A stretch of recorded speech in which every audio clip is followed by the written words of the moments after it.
आता बातमी येते साताऱ्यामधून। साताऱ्यातील फलटण नगरपालिकेसाठी अनिकेत राजे निंबाळकर धनुष्यबाण चिन्हावर निवडणूक लढवणार आहेत।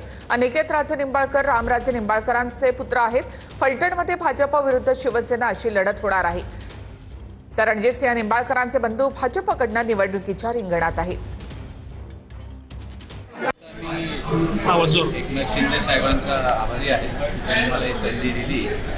कारण आम्ही सगळे शिवसेनेच्या वतीने नेहमी निवडणूक लढवत आहोत। एवढंच बोलेन की मला ही संधी दिली त्या संधीचं मी सोनं करून टाकतो आणि ज्या काही फलटणकरांच्या अपेक्षा असतील त्या सगळ्या मी पूर्ण करतो।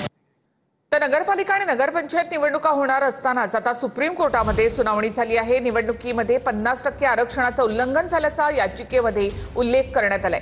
निवडणुकीवर कोर्टाच्या आजच्या सुनावणीचा कुठलाही परिणाम होणार नाही असं कोर्टानं म्हटलं। राज्यातील निवडणुका ठरलेल्या वेळेतच होणार असं कोर्टानं म्हटलं आहे। येत्या 31 जानेवारी 2026 पर्यंत निवडणूक पूर्ण करण्याचे आदेश कोर्टानं दिले होते। कायद्याने निवडणुका घ्याव्या असं आम्ही स्पष्ट केलेलं आहे असं कोर्टानं म्हटलं। 50%ची मर्यादा कुठल्याही परिस्थितीमध्ये ओलांडू नये असं देखील कोर्टानं म्हटलेलं आहे। घटनापीठाचा निर्णय आपण बदलू शकत नाही असं देखील कोर्टानं म्हटलंय।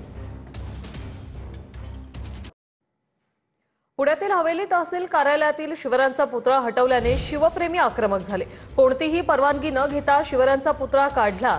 तहसील कार्यालयात शिवप्रेमींचं आंदोलनकर्त्यांकडून जोरदार घोषणाबाजी। पुतळा नवीन इमारतीत बसवणार, तहसीलदार अर्चना निकम यांची माहिती। कार्यालय आपलं स्थलांतरित होणार आहे नवीन प्रशासकीय इमारतीमध्ये।